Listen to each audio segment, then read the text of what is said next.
سر آپ کا ایک بیان، اتفاق ہے کہ آج آپ میرے پروگرام کے لیے آپ نے وقت نکالا اور آج ہی آپ کے ایک بیان پر نظر پڑ گئی، میں نے فوراً ناشتے کی ٹیبل پہ یہ بیان اچک لیا۔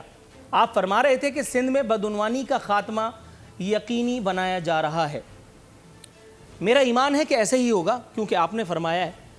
میں صرف جنرل نالج کے لیے پوچھ رہا ہوں کہ سر بدعنوانی کا خاتمہ یقینی بنا رہے ہیں وہ لوگ کہ جن کی اپنی ایک سابقہ حکومت کرپشن چارجز پر برطرف کی تھی، اور وہ بھی کسی اپنے پرائے نے نہیں، خود اپنے ہی مقرر کردہ ایک صدر نے، پلس سوئس اکاؤنٹس، سرے محل، فلانا، اربوں روپے کی لوٹ۔ خیر یہ آخری والی باتیں چیلنجبل ہیں، یہ میں فردوس عاشق آوان صاحبہ کو کوٹ کر رہا ہوں، اس کو آپ دل پہ مت لیجئے گا۔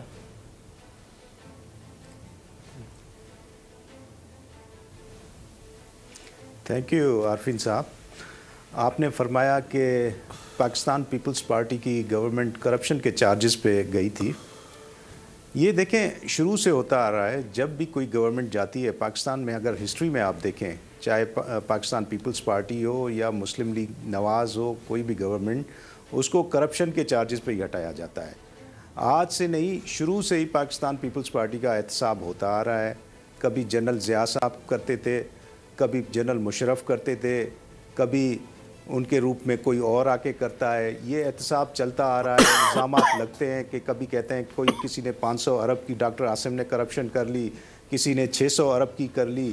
تو میں پوچھنا یہ چاہتا ہوں، اس ملک میں سسٹم ہے، کورٹس ہیں، جوڈیشری ہے، آپ نے آج تک کیا پروف کیا ہے؟ کوئی چیز ثابت کسی پہ کی ہے؟ صرف الزام تو لگا دیتے ہیں، کرپشن پہ آپ حکومتیں بھی ہٹا دیتے ہیں۔ آپ یقین کیجئے گا جب یہ حکومت جائے گی اس پہ بھی یہی الزامات لگیں گے۔ یہ ایک ٹرینڈ ہے، یہ چلتا آ رہا ہے۔ باقی جہاں تک سندھ گورنمنٹ کا سوال ہے تو سندھ گورنمنٹ کی آپ نے بات کی۔ سندھ گورنمنٹ دیکھیں، ہماری پوری کوشش ہے کہ اس کو ٹرانسپیرنٹ بنایا جائے۔ جہاں بھی کمی ہیں، جہاں بھی آپ دیکھ رہے ہیں کوئی کرپشن کی بات ہو رہی ہے، سندھ گورنمنٹ میں اپنا ادارہ ہے اینٹی کرپشن، وہ ایکشن لے رہا ہے، اور ہم کوشش کریں گے، بلکہ ہماری چیف منسٹر صاحب کی پوری کوشش ہے کہ اس صوبے کو، سندھ صوبے کو کرپشن سے پاک کیا جائے۔ Right sir, got you point. Rana Arshad صاحب حضور والا، سر زحمت کی ازہد معذرت میں بالآخر آپ تک آ ہی گیا۔ سر یہ مجھے بتائیے گا، شہباز شریف صاحب نے وزیر اعظم ہاؤس پر چھاپے کا مطالبہ داغ دیا ہے۔ حضور والا، مجھے وہ چھاپا یاد آ گیا جو جنرل مشرف کے دور میں پڑا تھا، اور اس کے بعد کسی کو گردن سے، کسی کو گریبان سے، کسی کو پتہ نہیں کہاں سے پکڑ کر کے اور گھسیٹ کے نکالا گیا تھا۔ سر مطلب یہ تو کوئی بات نہ ہوئی، یہ عجیب سی فرمائش ہے، کیوں مطلب اس قدر حد پہ پہنچ گئے ہیں وہ؟ جی بسم اللہ الرحمن الرحیم۔ نور اللہ عارفین صاحب، میں آپ کا شکریہ ادا کرتا ہوں، آپ کے ویژن پر آپ کو اپریشیٹ کرتا ہوں، اور آپ نے جو اپنے انٹرو میں فرمایا، شہباز صاحب کا بیان جو آج آیا ہے، وہ جو 4 دن پہلے خود عمران احمد خان نیازی صاحب تشریف لائے تھے لاہور میں، اور انہوں نے اپنے خطبے میں فرمایا تھا کہ ہماری واقعہ نااہلی ہے اور ہم اس چیز کا اقرار کرتے ہیں جو مہنگائی کا سبب بنا، اور پھر انہوں نے تحقیقاتی کمیٹی کا تعین کر دیا۔ اب وہ کمیٹی کی رپورٹ تو آ رہی ہے، لیکن اس سے پہلے خود خان صاحب نے فرمایا کہ تارین صاحب اور خسرو بختیار صاحب دونوں اس میں بری زماں ہیں۔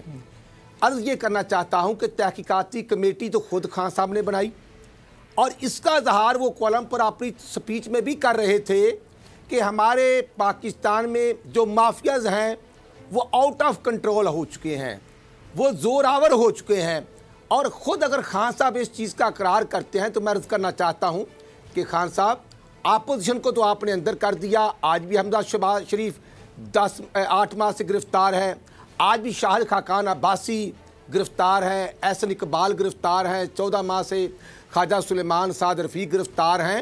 تو جو آپ سمجھتے ہیں کہ مافیا مسلم لیگ نون سے تعلق رکھتے ہیں یا اپوزیشن سے تعلق رکھتے ہیں، تو آپ ان کو 1 دفعہ نہیں 10 دفعہ گرفتار کریں، لیکن جب آپ آٹا مافیا، آپ چینی مافیا کو اپنے قریب بیٹھے ہوئے پائیں تو پھر یا تو ان کا نام نہ لیں یا ان کو آپ پناہ نہ دیں، اور آپ تو ملزمان کو پناہ دینے کے جرم میں بھی میں سمجھتا ہوں کہ خود ہی ڈکلیئر کر چکے ہیں کہ ہماری کوتاہیاں ہیں۔ اب نور اللہ عارفین صاحب، میں عرض کروں گا کہ گندم ایکسپورٹ کس نے کی؟ पंजाब के गोदामों से गंदम जो है वो प्राइम मिनिस्टर के इख्तियार के बगैर सर थोड़ा सा तवक्कुफ की इस्तदा है। मेरे साथ शौकत बसरा साहब मौजूद हैं, आपके तमाम सवालात के जवाबात अभी हासिल की लेते हैं। हुजूर वाला सर, मैंने इंट्रो में जो सवालात उठाए थे मैं एक बार फिर आपकी खिदमत में पेश की देता हूँ। खान साहब ने चीनी सदर से गुफ्तगू जो है वो फरमाई है, उन्होंने कोरोना वायरस से निपटने के लिए अपनी मदद की पेशकश की है। पाकिस्तानी मौलिजों की टीम चीन भेजने का इंदिया भी दिया है। सर पूछना ये था, जनरल नॉलेज का एक सवाल है कि क्या हकीमी इलाज से या होम्योपैथिक से कोरोना का इलाज हो जाएगा? क्योंकि खान साहब जिन जिन मसाइल का इलाज करने के लिए पाकिस्तान में आए थे, अभी तक वो मसाइल अल्लाह का शुक्र है 100 से ज़रब दे करके आगे बढ़ गए। मतलब बाहर वालों का इलाज होगा, मतलब अपनों को डांट रहे हैं और गैरों के साथ इस कदर इल्तिफात का इज़हार, ये होगा कैसे? हिकमत से क्या इस सब बातों का इलाज मुमकिन है? नूरुल आरिफीन, आपसे यही तवक्को थी, मैंने स्टार्ट में कहा था कि अल्लाह ताला आपसे मुझे और मेरी पार्टी को महफूज रखे।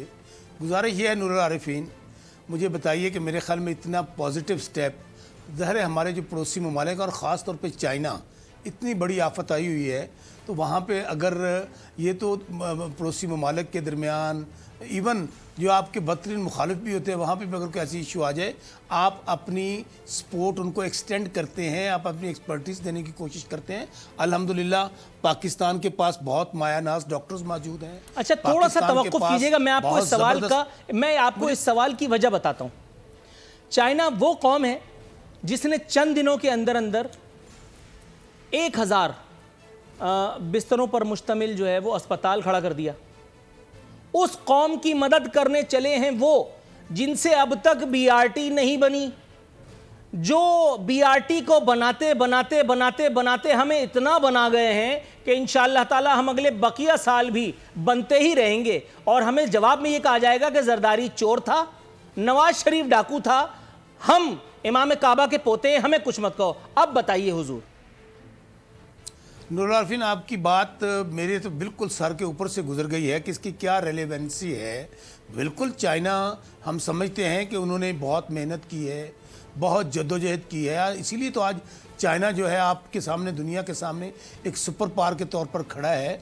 लेकिन इस बात की क्या रेलेवेंसी है कि अगर उन्होंने हॉस्पिटल 8 दिन में या 10 दिन में खड़ा कर लिया है, तो भाई डॉक्टर्स जो होते हैं या सर, जो चूंकि आपने पूछा है तो मुझ पर वाजिब है, मुझ पर लाजिम है कि मैं आपको बताऊं, क्योंकि जब कोई मुझसे कुछ पूछता है तो मुझे बताना ही पड़ता है। रेलेवेंस इसकी मैं आपको बता देता हूं, उसके बाद आप जवाब को कंटिन्यू कीजिएगा। हुजूर वाला, वो कौम इतनी एडवांस है, चाहे वो टेक्नोलॉजिकल एडवांसमेंट में उसको आप कहें, चाहे वो ज़हनी तौर पे आप उसको शार्प कहें, चाहे वो फिजिकली उसको हाजिर कहें, चाहे कुछ और उसको नाम दे लें, उस कौम की मदद करने चले हैं हम जिसने एटम बम तो बनाया लेकिन गटर लाइन सीधी नहीं है, जिसका ट्रैफिक अगर आप देख लें तो लोग कहेंगे अल्लाह अपनी अमान में रखे, जिसके वज़ीर आज़म और सदर अवाम को सादगी की मिसालें दे दे करके इक़्तिदार में आए। साइकिल, हॉलैंड का वज़ीर आज़म साइकिल चलाते चलाते उस साइकिल से भी अल्लाह हमारा महरूम हो गया।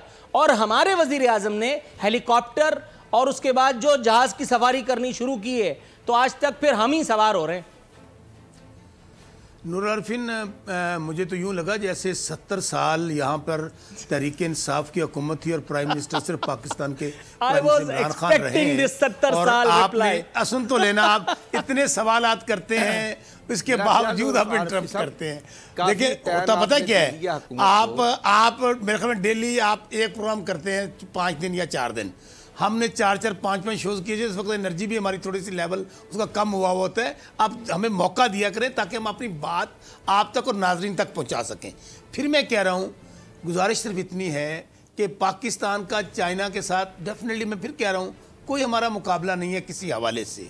लेकिन क्या इन हालात में जब कहीं पे कोई एमरजेंसी हो जाए, जहाँ पे बुरे हालात हो जाएं, तो क्या वहाँ पर ममालिक जो है एक दूसरे की मदद नहीं करते? और ख़ास तौर पे फिर मैं कह रहा हूँ China. Got your point sir, थोड़ा सा तवक्कुफ की इस्तदा है। इकरामुल्लाह धारेजो साहब बनफ़ से नफीस हमारे शो में मौजूद है। मेरे सरकार, थोड़ा सा तवक्कुफ की इस्तदा है। सर, फातिमा भुट्टो का एक चश्मकुशा बयान मेरे सामने मौजूद है। इकरामुल्लाह धारेजो साहब फरमाती हैं कि इस वक्त मुल्क को एक और भुट्टो की सख्त ज़रूरत है। इंशाअल्लाह भुट्टो जल्द यहाँ आएगा और आवाम को मसाइल की दलदल से निकालेगा। मतलब इसके जवाब में तो हैं ही कहा जा सकता है। ये कैसे होगा? क्योंकि भुट्टो के कॉपीराइट्स तो पाकिस्तान पीपल्स पार्टी यानी आप लोगों के पास हैं, ये किस भुट्टो की बात कर रही है जो आएगा?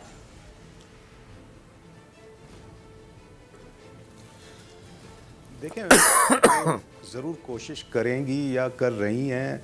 वो पहले भी मतलब ये कोशिशें हो चुकी हैं। पीपल्स पार्टी को भी तोड़ने की कोशिश की गई, फैक्शंस बनाने की कोशिश की गई, और जिन लोगों ने बनाने की कोशिश की उनको मुंह की खानी पड़ी। पाकिस्तान पीपल्स पार्टी एक ही है जिसके चेयरमैन बिलावल भुट्टो जरदारी हैं। मैं नहीं समझता कि कोई और आएगा, कोई और इसको पार्टी बनाने की कोशिश करेगा, कोई कोशिश करेगा कि मैं भुट्टो बनकर आऊं और पार्टी को संभालूं। ये नहीं हो सकता। लोग सिर्फ एक ही भुट्टो को जानते हैं, बिलावल भुट्टो जरदारी को, और आप देखेंगे कि अगली इलेक्शन में ये पाकिस्तान पीपल्स पार्टी इंशाल्लाह मैं समझता हूं कि पूरे पाकिस्तान से कामयाब होगी। Got your point. सब्सक्राइब करें और बेल दबाएं ताकि कोई खबर रह न जाए।